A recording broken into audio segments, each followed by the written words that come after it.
So things are great in the relationship, so good, right? But you found out that he cheated a while ago, and you just can't move past it, right? That is the email that we got, and we're going to bring a professional in with us here in just a couple of seconds. Jessica Hutchinson from the Honest Women podcast will answer this one because it's way above our pay grade. Hey, Bert Show. I was hoping I could get some advice on this one since I don't really have close friends to ask, and some different perspectives would be helpful. My fiancé and I have been together for about 2.5 years and engaged for 2 months. I recently found out that last year he had an affair with a girl from the gym. To say I was devastated is an understatement, especially since we're engaged, living together, have 2 dogs, and planning a wedding.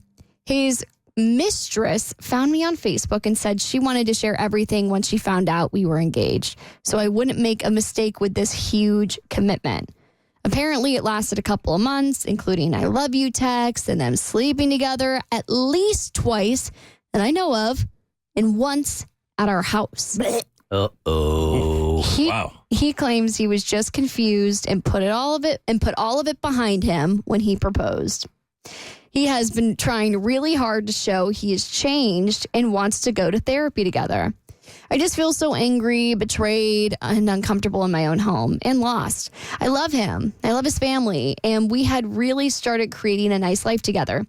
This whole thing caught me completely off guard. So would you try to work things out, or would you leave and start over? My main concern with this being almost 32 and wanting to have kids ASAP. How could I ever trust him again? Any advice would be so appreciated. I'm so pissed. I'd be so pissed. The infidelity is one thing, but then doing it in our house, our bed, our couch, our kitchen counter, our bathroom, our deck. It wasn't me. And it would also hit different too if he had come clean, but it was the mistress who hit her up on Facebook and outed him. So he didn't even it wasn't that he was so guilt-ridden or riddled with guilt that he had to come clean. No, he got busted. Otherwise, this probably never would have come to light. So how do you get over something like that? Jessica Hutchinson from the Honest Women podcast. She hosts that with Andrea Berkeley. Legally, I got to tell you, that's on the Pioneer Network, and that's my network. She got answers because I would just leave immediately in my house even. So, Jessica, how do you get over something like that? If it happened in the past, things seem to be fine now, but how do you get over it? Okay, first, I was really excited about this question because this is right in tune with all the work I do, the couples work I do. So let me start by saying that what used to create shame was divorce. Divorce is no longer a shameful thing. Now it's staying with your partner when they step outside the relationship. That is the new shame in relationships. So let me also go back and say that in my experience, which I work with couples and infidelity all the time, I have rarely, and by rarely, I mean one time, seen a person who is just has affair after affair, right? This whole idea, once a cheater, always a cheater, I am just going to go ahead and say is completely false in my professional work. It is usually somebody who never, ever thought they would step outside of the relationship and then slowly crossed a line they never thought they would cross. I also think trying to have an affair in this modern day world, good luck, guys. Right. Somebody's going to find out. It's just going to happen. So when we're talking about getting through it, you can't brush it under the rug. I'm sorry, it won't happen again. Will never, ever work. So I'll go ahead and plug emotionally focused couples therapy, which I'm trained in. Hands down, one of the best ways to work through infidelity.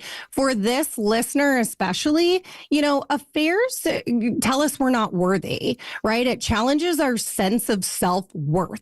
So for this listener, do the things that make you feel good, that bring back that sense of self-worth that were lost the minute you found out your fiancé stepped outside of the relationship. Another thing I would say, curb the curiosity. Knowing more details, and I mean details about the actual affair, will only hurt you more. There's absolutely nothing good that will come out of that. Now, doing the work inside a couples therapy, a good, solid couples therapist office, I will tell you, this is the best opportunity to recreate the foundation of a relationship. And I have seen a number of marriages come back stronger than they ever were when they first came together. But there's two different things that have got to happen to rebuild that trust. And the first thing is that the partner who stepped outside the marriage or relationship has to understand the pain that they created. Not an I'm sorry, but the absolute pain that they created. And that looks a little like when you stepped out, you solidified for me that I'm not good enough.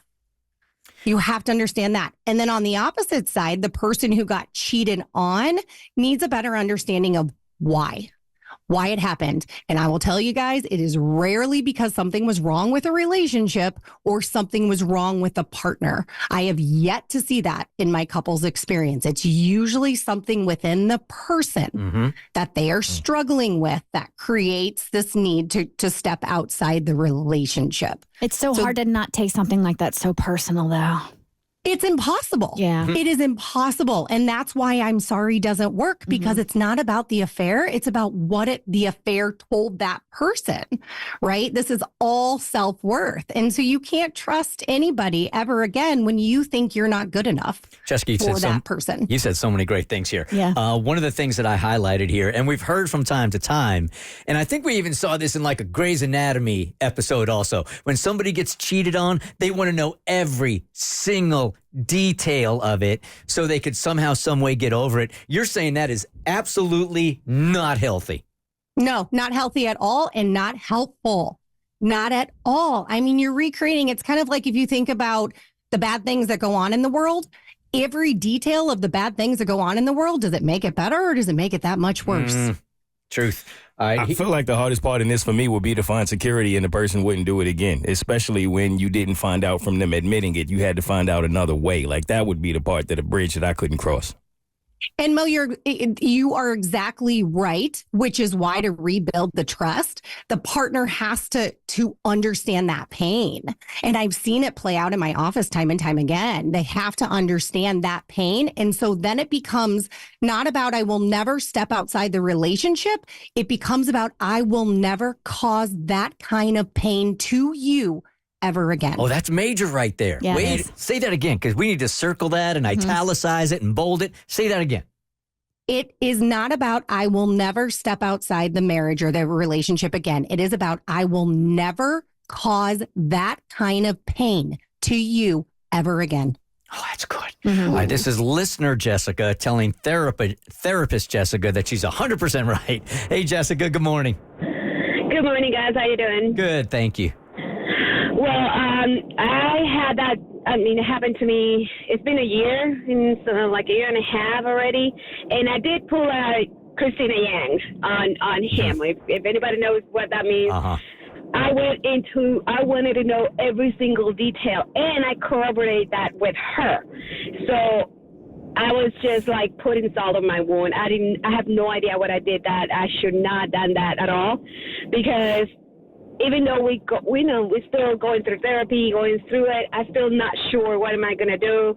And like every other day, it's in my head every other day. And like, I can actually physically see them and every single detail. So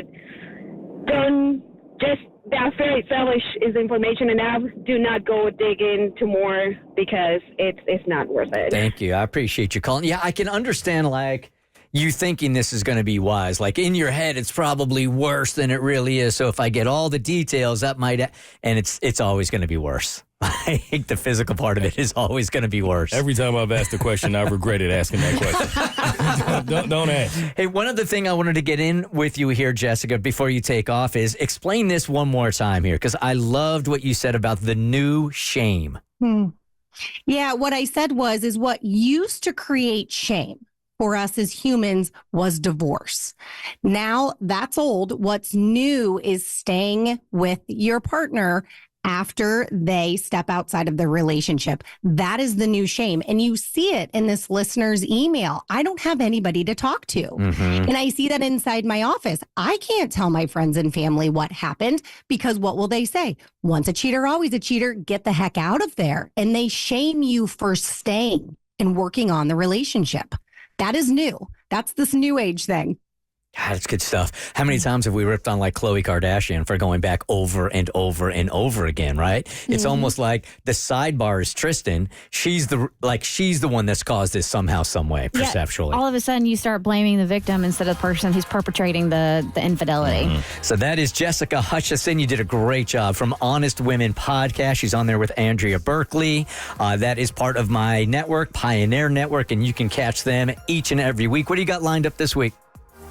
Oh, what do I have lined up? Oh, we just launched. What day is it? Thursday? Yeah. Okay, Daily Grind. You guys, I'm telling you, never know what day it is. But no, this week we're talking about the daily grind and kind of this idea that we're supposed to dig and have a good time with the daily grind, which is absolutely false. And can we just throw that out and talk about how depressing the daily grind, especially if you're a mom out there? Oh my gosh, can it be depressing? So we're talking all about daily grind. Jessica Hutchison from the Honest Women Podcast. Thank you, Jessica. Thank you. The Bert Show.